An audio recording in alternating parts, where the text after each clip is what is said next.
یہ پیڑ جو آپ اپنی اسکرین پر دیکھ رہے ہیں اس کو کھرنی کا درخت کہا جاتا ہے۔ محبوب الہی سلطان المشائخ زریں زربخش حضرت خواجہ نظام الدین اولیاء رحمۃ اللہ علیہ کے آنگن میں یہ پیڑ لگا ہوا ہے۔ کس نے یہ پیڑ لگایا ہے اسی کے بارے میں ہم بات کریں گے، لیکن اس سے پہلے یہ سمجھ لیں کہ اسلام میں درخت لگانے کی کیا اہمیت ہے۔ اللہ کے رسول صلی اللہ علیہ وآلہ وسلم نے ارشاد فرمایا کہ جب کوئی مسلمان درخت لگاتا ہے، اس کے پھل سے بندے اور جانور فائدہ اٹھاتے ہیں تو اللہ رب العزت اس کو صدقے کا ثواب عطا فرماتا ہے۔ مسلم شریف کی حدیث ہے، آقا علیہ الصلوۃ والسلام نے مختلف موقعوں پر لوگوں کو ترغیب دی کہ وہ شجر کاری کریں، درخت لگائیں، کیونکہ درختوں کے جہاں سائے سے فائدہ اٹھایا جاتا ہے، درختوں کے پھل سے فائدہ اٹھایا جاتا ہے، تو وہیں درختوں کے اندر اللہ رب العزت نے یعنی پیڑوں کے اندر وہ جاذبیت رکھی ہے کہ ماحول میں، ہواؤں میں جو وائرس پھیلا ہوا ہوتا ہے، جو آلودگی پھیلی ہوئی ہوتی ہے، یہ جو پیڑ پودے ہوتے ہیں ان کو اپنے اندر سمیٹتے ہیں اور اس آلودگی کو یہ پیڑ پودے اپنے اندر جذب کرتے ہیں، تو اس کی وجہ سے انسانی جانوں اور جانوروں کی جانوں کو حفاظت ملتی ہے۔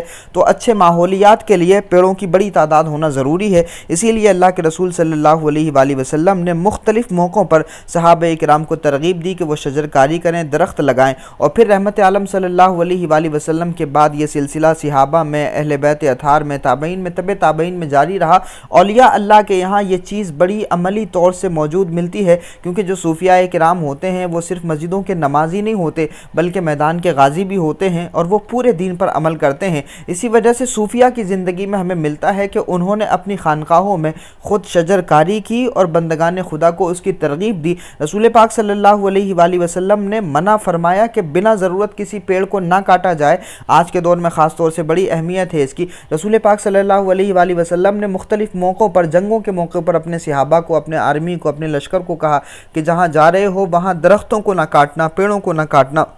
اور اس کے حوالے سے بھی احادیث ملتی ہیں۔ تو آپ اندازہ کر سکتے ہیں کہ ان پیڑ پودوں کی کیا اہمیت ہے۔ اب ہم بات کرتے ہیں کہ یہ جو پیڑ لگایا ہے یہ کس نے لگایا ہے۔ دراصل یہ جو پیڑ لگایا ہے وہ مخدوم سمنہ اوحد الدین تارک السلطنت سلطان سید اشرف جہانگیر سمنانی رحمۃ اللہ علیہ نے لگایا ہے۔ یہ کھرنی کا درخت ہے، اور یہ بات مجھے بتائی ہے نبیرہ سرکار کلام مخدومی شہزادے اشرف ملت حضرت سید محمد اشرف کچھوچوی صاحب، بانی و صدر آل انڈیا علماء مشائخ بورڈ نے، اور انہوں نے ایک مرتبہ فرمایا کہ مخدوم پاک کی یہ عادت تھی کہ جب بھی وہ کسی بارگاہ میں جاتے، جب بھی وہ کسی آستانے پر جاتے تو وہاں کھرنی کا درخت لگایا کرتے تھے۔ اور کھرنی کے درخت کی خاصیت یہ ہوتی ہے کہ اس پیڑ کا جو سایہ ہوتا ہے وہ بھی بڑا گھنا ہوتا ہے، یہ پیڑ پھلدار بھی ہوتا ہے، اور اس پیڑ کی شاخیں بہت زیادہ پھیلی ہوئی ہوتی ہیں، اور اس پیڑ کا ایک فائدہ یہ ہے کہ اس کی جڑیں جو ہیں وہ زمین کے اندر سیدھی جاتی ہیں، یعنی جس طرح سے پیڑوں کی جڑیں پھیلتی ہیں تو ان جڑوں کے پھیلنے کی وجہ سے جو آس پاس میں قبریں بنی ہوئی ہیں ان کو تکلیف ہو سکتی ہے،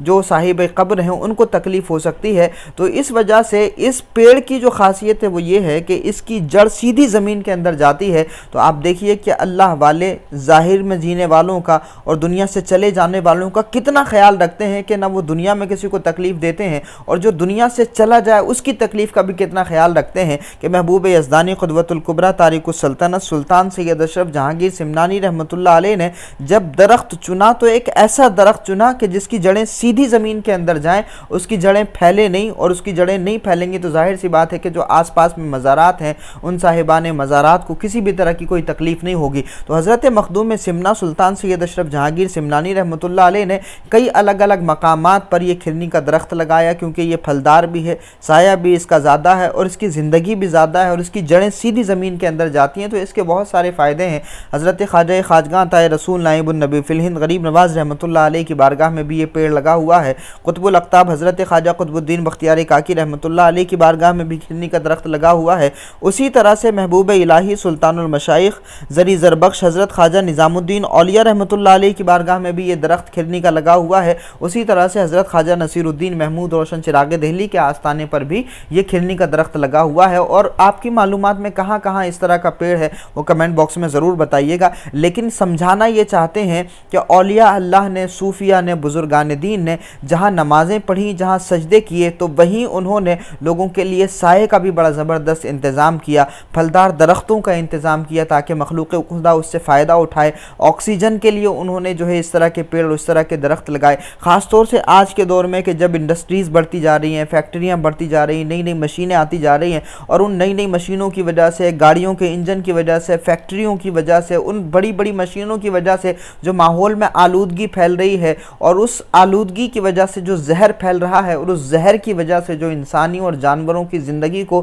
نقصان پہنچ رہا ہے، اس نقصان سے بچانے کے لیے ضروری ہے کہ مسلمان پھر سے اٹھیں اور اپنے بزرگوں کے طریقوں پر چل کر کے شجر کاری کی ایک مہم چھیڑیں تاکہ زیادہ سے زیادہ گرینری پھیلے اور زیادہ سے زیادہ پیڑ لگائے جائیں، زیادہ سے زیادہ درخت لگائے جائیں۔ دینی فائدہ اس کا یہ ہے کہ اللہ رب العزت اس بندے کو صدقے کا ثواب عطا فرمائے گا، اور دنیاوی فائدہ اس کا یہ ہے کہ ظاہر سی بات ہے ماحول کی آلودگی کم ہوگی، اور اس کے اندر جو وائرس ہے پیڑ کے اندر جذب ہوں گے، تو اجتماعی طور سے تمام انسانوں کی جانوں کی حفاظت ہوگی۔ بہت شکریہ۔ السلام علیکم ورحمۃ اللہ وبرکاتہ۔